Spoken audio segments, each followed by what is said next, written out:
In today's video, let's talk about the way that you can fix a Roblox lag. First, and the immediate solution to this is you need to change the graphics to manual inside of a game that you're playing. So you can simply tap on the Roblox logo on the top left, head over to settings, and right here if you scroll down under graphic mode, make sure that it is set to manual instead of automatic, and make sure that the quality is set to all the way to the left side.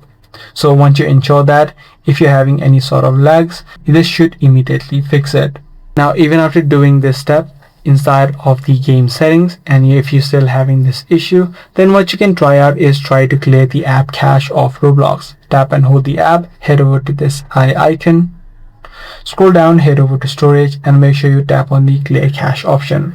Also make sure that you disable any sort of battery saver mode that you may have enabled. Sometimes battery saver mode being enabled will also cause these sort of issues. Also make sure to remove any sort of applications from the recent app list, which may also cause these sort of issues. So once you complete these few steps, you should be able to fix the Roblox lag on your Android device. If this guide video did help you out, be sure to subscribe. That's going to be all for today. I'm going to see you in the next video.